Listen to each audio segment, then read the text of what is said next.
तो नमस्कार दोस्तों, स्वागत है आप लोगों का मेरे YouTube channel S of horror में, जहां से मैं आपको सुनाता हूं भूत प्रेत जिन जिनात की भूतियाँ और डरावनी कहानियां, जो कि मैं लाता हूं इंटरनेट के कुछ आर्टिकल्स और सब्सक्राइबर्स द्वारा भेजी हुई कहानियों से। दोस्तों, अगर आप लोग भी चाहते हैं कि मैं आपकी कहानी अपनी आवाज़ में सुनाऊं, तो आप लोग अपनी कहानी मुझे भेज सकते हैं abhasin102@gmail.com पे। मैं ज़रूर आपकी कहानी सुनाना पसंद करूँगा। और हाँ दोस्तों, आपको मेरी कहानी कैसी लग रही है आप मुझे कमेंट्स में ये बताएं, और आप अगली कहानी किन टॉपिक्स के ऊपर चाहते हैं ये भी मुझे ज़रूर बताएं। तो चलिए दोस्तों, बिना देरी करे बढ़ते हैं अपनी आज की कहानी की तरफ। आदित्य, संयम, मोहित और वैभव चारों पक्के दोस्त थे। संयम, मोहित और वैभव बचपन के दोस्त थे और साथ में ही स्कूल पढ़े थे। आदित्य संयम के कॉलेज का दोस्त था और संयम के ही जरिए इसकी दोस्ती मोहित और वैभव से भी हो गई थी। और अब ये चारों बहुत पक्के दोस्त बन चुके थे। कॉलेज के टाइम पढ़ाई और एग्जाम्स में व्यस्त रहने के कारण ये चारों साथ में ज़्यादा मिल बैठ नहीं पाते थे, इसलिए कॉलेज ख़त्म होते ही इन्होंने साथ में घूमने का प्लान बनाया। ये चारों दोस्त नोएडा के रहने वाले थे और बड़ी बातचीत के बाद इन्होंने ऋषिकेश जाने का प्लान बनाया। सारी तैयारियां शुरू हो गई थी। चारों इतने ज़्यादा उत्सुक थे कि इनकी खुशी का कोई ठिकाना नहीं था। अब चारों कॉलेज से निकले थे तो बाइक तो इन सबके पास थी। दिल्ली से ऋषिकेश का रास्ता 5 घंटे का है, तो चारों ने बाइक से जाने का प्लान बनाया। 15 सितंबर 2021 को इन्हें दिल्ली से अपने ऋषिकेश के ट्रिप के लिए निकलना था। आदित्य के घर कुछ ज़रूरी काम आने के कारण इनका प्लान एक दिन आगे बढ़ गया था, पर तब भी इन तीनों ने प्लान को एक दिन बढ़ाने के बदले उसी दिन शाम को निकलने का फैसला किया। चारों लड़के ही जा रहे थे तो इनको कोई डर भी नहीं था। अब शाम 6 बजे चारों दिल्ली से निकल गए। चारों अपनी अपनी बाइक पर रास्ते का मजा लेते हुए चल रहे थे। अब मौसम भी कुछ बेहतर होने लगा था। वो रास्ते का मजा लेते हुए आगे बढ़ रहे थे। जहां मन करता बाइक रोककर चाय पीते, फोटोज खींचते। अब कुछ ही देर बाद पहाड़ी रास्ता भी शुरू हो गया था। जितने सुंदर ये रास्ते होते हैं उतना ही यहाँ पर जाम भी लगता है। पहाड़ पे काफ़ी जाम लगा हुआ था, इसलिए जाम में फंसे न रहने के लिए इन चारों ने एक ढाबे पर रुकने का फैसला किया और बाइक रोककर खाना खाने के लिए वहाँ उतर गए। रास्ता भले ही 5 घंटे का हो, पर जाम वक्त को बढ़ा ही देता है। खाना पीना खाकर वो चारों निकलने लगे। संयम ने अचानक उनको आगे बढ़ने को कहा और वो वॉशरूम में घुस गया। अब बाकी 3 धीमे रफ्तार से बाइक पर निकल गए। संयम भी तुरंत ही वॉशरूम से आया और बाइक स्टार्ट करके निकलने लगा। अक्सर हेलमेट पहनकर सभी शीशे में एक बार देखते ही हैं, वैसे ही संयम ने भी हेलमेट पहनकर शीशे में देखा। तभी उसे उसके पीछे एक लड़का दिखाई दिया जिसके हाथ में कुछ नुकीली और चमकदार चीज थी, और वो लड़का उसी की ओर भागते हुए आ रहा था। संयम ने डर के मारे फोन अपने दांतों के बीच रखा और तेजी से अपनी बाइक को चलाने लगा। वो बहुत डर गया था। उसके मन में अजीब अजीब से ख्याल आ रहे थे। क्या पता वो लड़का जो पीछे था उसके दोस्त आगे हों, क्या पता वो उसे लूटना चाहता हो। यही सोचते सोचते वो कुछ 1-8 किलोमीटर आगे आ गया था। तभी बाइक पर चलते चलते उसने वापस शीशे में देखा। उसको यकीन नहीं हो रहा था, पर अभी भी वो लड़का अपने हाथ में नुकीली चीज पकड़े उसके पीछे दौड़ रहा था और वो उसकी बाइक के बहुत करीब था। और दोस्तों, मैं आपको ये बात भी बता दूं कि इस समय संयम की बाइक की स्पीड लगभग 80 किलोमीटर पर आवर की थी। संयम को विश्वास नहीं हो रहा था कि इतनी तेज वो लड़का उसके पीछे आखिर भाग कैसे रहा है। संयम का डर के मारे बुरा हाल हो गया था।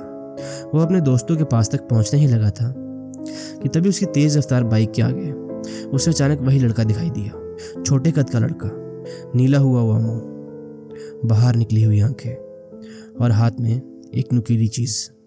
संयम के अचानक ही ब्रेक लगाने पर उसकी बाइक स्किड हो गई और वो दूर जाकर गिरा और वो लड़का भी गायब हो गया। उसके तीनों दोस्त थोड़े ही आगे थे। बाइक के गिरने की आवाज़ इतने सन्नाटे में उन तक पहुंच गई थी। तीनों जब पीछे लौट कर आए तो संयम को किनारे गिरा हुआ देख चौंक गए। संयम ने कांपते हुए अपने बाकी 3 दोस्तों को ये सारी बात बताई, पर ये सुनते ही वो तीनों उस पर जोर जोर से हंसने लगे और गिर जाने पर कहानी सुनाने के लिए उस पर हंसने लगे। आश्चर्य की बात तो ये है कि संयम बाइक से तो गिरा, पर उसको एक भी खरोच नहीं आई थी। तीनों दोस्तों ने वापस उसको उठाने में उसकी मदद की और अब चारों साथ में ही बाइक से आगे रास्ते पर वापस चल रहे थे। करीब 12 बजे तक चारों ऋषिकेश पहुंच गए थे और अपने बुक कर रहे होटल में पहुंच गए। संयम अभी भी समझ नहीं पा रहा था कि जो उसके साथ वो रास्ते में हुआ वो क्या था। बाकी तीन इन सब बातों को भूलकर रात की पार्टी का इंतज़ाम शुरू कर चुके थे। संयम भी सब भूलने की कोशिश कर पार्टी में खुशी खुशी शामिल हो गया। 1-2 घंटे पार्टी करने के बाद वो चारों सोने के लिए अपने अपने कमरे में चले गए। संयम और वैभव एक कमरे में रुके थे और आदित्य और मोहित एक कमरे में रुके थे। सबको ही बिस्तर पर लेटते ही नींद आ गई। सफ़र की थकान और शराब का सुरूर जो था। इस गहरी नींद के बीच संयम की आंखें अचानक से खुल गई। संयम पूरी तरह पसीने से भीगा हुआ था और कमरे में पलंग के बगल में ही जो लाइट्स लगी थी वो खुद ब खुद ऑन ऑफ हो रही थी। संयम नींद में था तो उसे लगा शायद इसका फ्यूज़ ख़राब हो गया है, तो उसने लाइट्स की तार निकाल कर नीचे रख दी और पानी का घूंट पीकर वापस हो गया। तभी कुछ देर बाद उसे किसी का ठंडा बर्फ जैसा हाथ अपने गले पर महसूस हुआ। वो ज़ोर से चलाना चाह रहा था पर उसे गले से आवाज़ ही नहीं निकल रही थी। वो हाथ उसका गला घोट रहा था पर वो कुछ नहीं कर पा रहा था और ना ही वो अपने हाथ पैर महसूस कर पा रहा था। शरीर पर मानो 100 kg का वजन डाल रखा हो। गला जोर से दबने के कारण वो धीरे धीरे अब घुटन महसूस कर रहा था। एक बिना चेहरे वाला लड़का उसके बगल खड़ा था और ये सब करते हुए जोर जोर से हंस रहा था। संयम डर से कांप रहा था। उसने किसी तरह अपना सिर वैभव की तरफ मोड़ना चाहा पर वो बगल में नहीं था। जिस लाइट्स की तारें उसने निकाल दी थी वो लाइट्स अब वापस खुद ब खुद ऑन ऑफ हो रही थी। कुछ देर बाद संयम डर से मानो बेहोश हो गया। करीब 8 बजे उसके कमरे की घंटी बजी। संयम की अचानक से आंखें खुली और वो घबरा के उठा। उसके आसपास कोई भूतिया लड़का नहीं था और वैभव भी बगल में ही चैन से सो रहा था। संयम को लगा कि ये सब एक बुरा सपना था और वह बिना वजह घबरा रहा था। दरवाजे पर उसके दोनों दोस्त उसको उठाने आए थे। मानो अपने आप को वापस जिंदा महसूस कर वो बहुत खुश था और अब उसे भी कल रात के रास्ते की घटना एक भ्रम ही लगने लगी थी। जब थोड़ी देर बाद वो शीशे के सामने अपना मुंह हाथ धो के तैयार हो रहा था तभी उसे कुछ ऐसा देखा जिसे देखकर उसके पैरों तले ज़मीन खिसक गई। उसको अपने गले के दोनों तरफ हाथ के निशान दिखाई दे रहे थे और ये देखकर वो चौंक गया। अगर उसे गले पर यह निशान था तो वो बुरा सपना नहीं बल्कि एक हकीकत थी। संयम के गले से आवाज़ तक नहीं निकल रही थी। उसकी डर और बेचैनी किसी भी शब्द से बयान नहीं की जा सकती थी। वो भागता हुआ जब अपने दोस्तों के पास ये बात बताने को गया तो किसी को भी हाथ का निशान उसे गले पर दिखाई नहीं दिया। अब मानो वो पागल हो रहा था। उसके दोस्तों ने फिर से उसका मजाक उड़ाते हुए उसे बोला, ये लगता है तूने ज़्यादा पी ली है इसलिए तेरे को भ्रम हो रहा है। वो समझ ही नहीं पा रहा था कि ये सब जो उसके साथ हो रहा है वो भ्रम है या फिर असलियत। थोड़ी देर में ही वो चारों बाहर घूमने को निकल गए। घूमते फिरते पानी के किनारे गए, कुछ मंदिर और अन्य जगहें भी घूमी। शाम को घूम फिरकर जब सब वापस जाने लगे तभी संयम होटल के बाहर सिगरेट फूकने रुक गया और उसके बाकी 3 दोस्त होटल में अंदर चले गए।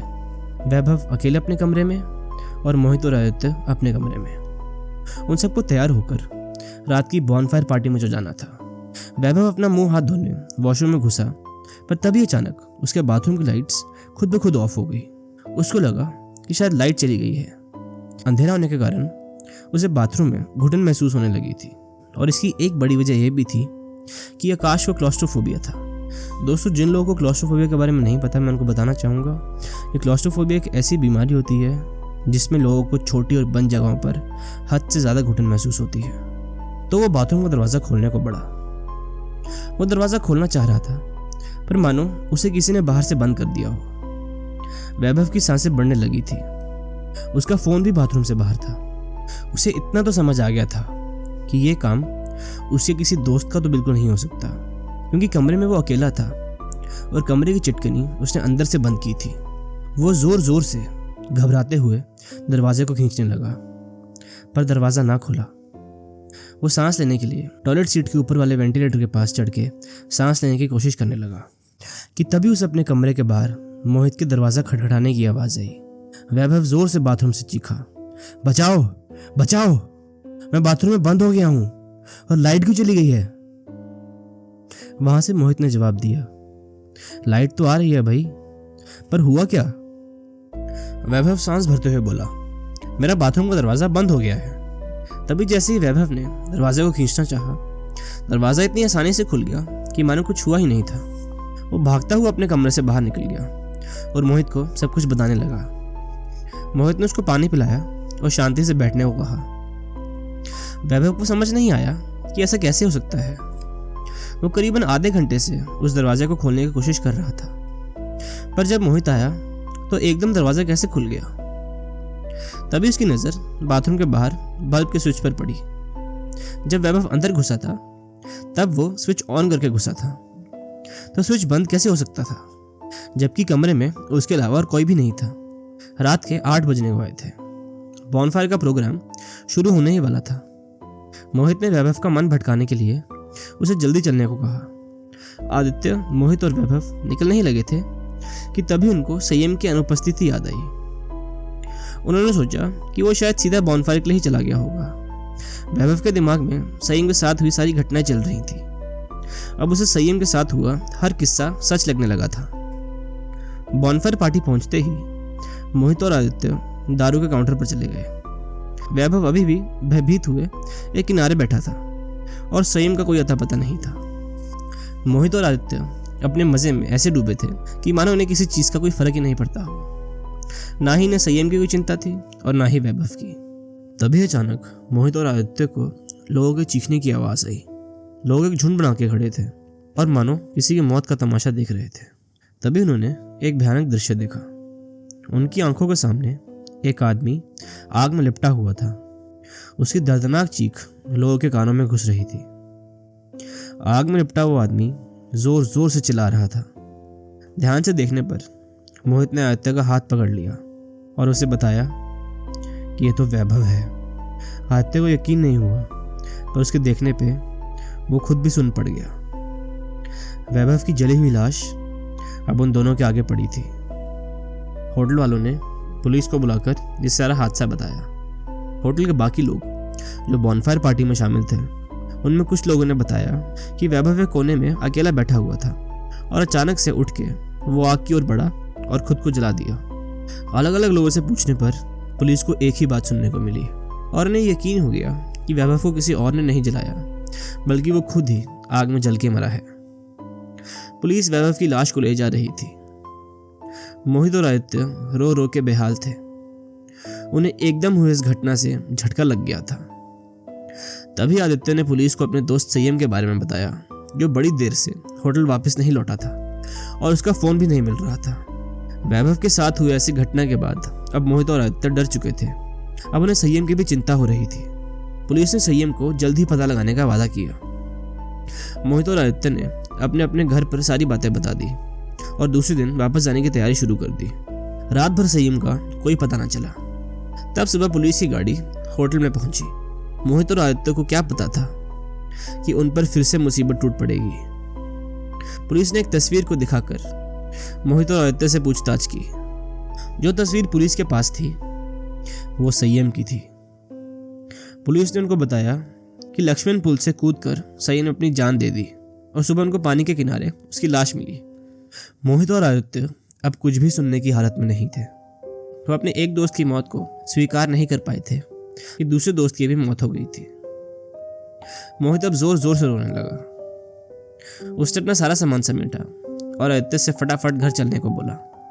वैभव और संयम की बाइक होटल के नीचे खड़ी थी। उसे देख मोहित और आदित्य बहुत दुखी हुए, पर दुखी होने से ज्यादा उन्हें घर वापस जाना जरूरी लगा। उन दोनों में डर बैठ गया था। वे अपनी जान बचाकर बाइक से वापस नोएडा को निकल गए। दोनों अपनी बाइक सुन्न होकर चला रहे थे, मानो दोनों को कुछ महसूस ही ना हो रहा हो। वो दोनों अब बस अपने घर जल्द से जल्द पहुंचना चाहते थे। ऋषिकेश से निकलते ही दोनों को तसल्ली मिली और अब उनको थोड़ी राहत आई। उन्हें अब यकीन था कि वो अब सुरक्षित थे। थोड़ी देर में आदित्य को मोहित की बाइक के पीछे एक लड़का बैठा हुआ दिखा। उसने ज्यादा इस बात पर ध्यान नहीं दिया। रास्ते में अक्सर छोटे बच्चे लिफ्ट मांगते हैं। आदित्य थोड़ा आगे था। अब क्योंकि वो ऋषिकेश छोड़ चुके थे, उसने चाय के ढाबे पे बाइक रोक दिया और मोहित का इंतजार करने लगा। ये सब करीबन दोपहर 2 बजे की बात थी। थोड़ी देर में मोहित ने आदित्य के पास बाइक रोक दी। आदित्य ने मोहित को पूछा, उस लड़के को उतार दिया? मोहित बोला, कौन लड़का? आदित्य, वही जिसको तुमने अपने बाइक के पीछे बिठाया था। मोहित, मैंने तो किसी को नहीं बिठाया था, तुम क्या कह रहे हो? आदित्य, भाई मैंने अभी थोड़ी देर पहले ही तुम्हारे पीछे एक लड़के को बैठे देखा। मैंने उसकी शक्ल तो नहीं देखी, मुझे लगा तुमने किसी को लिफ्ट दिया होगा। मोहित चुप था, उसके पैर कपकपा रहे थे। उसने आदित्य को बाइक पर बैठने को कहा और यह भी कहा कि अब सीधा घर चलते हैं, ये जगह सही नहीं है, कहीं हमारा भी संयम और वैभव जैसा हाल ना हो जाए। आदित्य और मोहित बाइक लेकर तेज रफ्तार से जाने लगे। तभी आदित्य की आंखों के सामने मोहित की बाइक एक ट्रक से टकरा गई। सही रास्ते चलते हुए मोहित ने अचानक गलत मोड़ काट लिया। ट्रक से टकराकर वो उसके टायर के नीचे आ गया था। आदित्य ना ही अपनी बाइक से उतर पा रहा था और ना ही आगे बढ़ पा रहा था। उसे अपने दोस्त की कुचली हुई लाश देखकर अब चक्कर आने लगा था। वो आंसू आंसू से रो रहा था। ना वो किसी को कुछ बता पा रहा था और ना खुद को संभाल पा रहा था। थोड़ी देर बाद जब एम्बुलेंस मोहित की बॉडी को ले गई, आदित्य भी अपने घर के लिए निकल गया। आदित्य डर रहा था, पर उसे किस चीज का डर था? आगे की कहानी उसी राज को खोलेगी। आदित्य लगभग शाम तक अपने घर पहुंच गया था। सबके मृत्यु शरीर आंखों के सामने आते ही वह ख्यालों में डूब जाता। अपनी बाइक घर के बाहर खड़ी करके वो अंदर गया। उसकी माँ के दरवाजा खोलते ही वो सीधा अपने कमरे में चला गया और बिस्तर के नीचे से एक ट्रंक निकाला। एक एक करके उसने ट्रंक से सामान निकालना शुरू किया। खिलौने, स्कूल की किताबें, कपड़े और कुछ तस्वीरें। ये सब देख मानो वो पुरानी यादों के पिटारों में खो गया हो। थोड़ी देर में वो घर से अचानक बाइक से निकला और संयम के घर गया। मातम छाए हुए माहौल में वो धीरे धीरे अंदर गया और संयम के माता पिता के पास बैठ गया। उसने संयम के माँ बाप को सारी बात बताई जो उसके साथ घटी थी। कैसे संयम के साथ हादसे हुए, कैसे वो डर रहा था और कैसे वो मर गया। फिर थोड़ी ही देर बाद वो वैभव के घर पहुंचा। उसके घर घुसते ही उसके माँ बाप को देख उसकी आंखें भर आई। आदित्य फूट फूट कर रोने लगा और अपने माँ बाप जैसा समझकर उनका मन हल्का करने लगा। फिर थोड़ी ही देर बाद आखिरी घर, जो कि मोहित का घर था, वो उसके घर पहुंच गया। सदमे में गए परिवार को देख वो बड़ा मायूस हो गया था। आदित्य सबके घर जाकर दुख बांट रहा था, पर अकेले में एक आंसू भी नहीं रो रहा था। सबसे मिलने के बाद वो अपने घर पहुंचा और अपने माँ बाप को सुकून से बोला, समीर की आत्मा को अब शांति मिल जाएगी। ये बोलते ही उसने एक छोटे से लड़के की तस्वीर जो ट्रंक से निकाली थी उसको दीवार पर टांग के उस पर माला चढ़ा दी। समीर आदित्य का छोटा भाई था, जिसको मोहित, वैभव और संयम ने 12वीं क्लास में स्कूल ट्रिप पर ऋषिकेश में पानी में डुबाकर खेल खेल में मार दिया था। समीर तब 7वीं कक्षा में था। सबको लगा था कि समीर की मौत ट्रिप पर एक घटना थी, पर आदित्य और उसका परिवार जानता था कि यह घटना नहीं पर एक कत्ल था। वो इस सदमे से बाहर नहीं आ पा रहे थे। अपने मरे बेटे और भाई से बात करने के लिए उन्होंने उपाय भी ढूंढ लिए थे। समीर की आत्मा से बात करके उन्होंने अपने शक को यकीन में बदल दिया था और उन्हें पता चल गया था कि समीर के साथ उस स्कूल ट्रिप में क्या हुआ था। समीर की आत्मा को तब तक शांति नहीं मिल सकती थी जब तक वो इन तीनों से बदला ना ले ले। इसीलिए आदित्य ने संयम से कॉलेज में दोस्ती करी और संयम के जरिए वैभव और मोहित से दोस्ती करी और ये पूरा का पूरा षड्यंत्र रचा, जिससे कि वो इन तीनों से बदला ले पाए और अपने छोटे भाई की आत्मा को शांति दे पाए। दोस्तों, यहीं ख़त्म होती है हमारी आज की कहानी। आपको वीडियो कैसी लगी मुझे कमेंट्स में बताना। वीडियो पसंद तो वीडियो को लाइक करें और ऐसी और कहानी सुनने के लिए मेरे चैनल को सब्सक्राइब करें। मिलते हैं अगली वीडियो में कुछ और डरावनी कहानियों के साथ।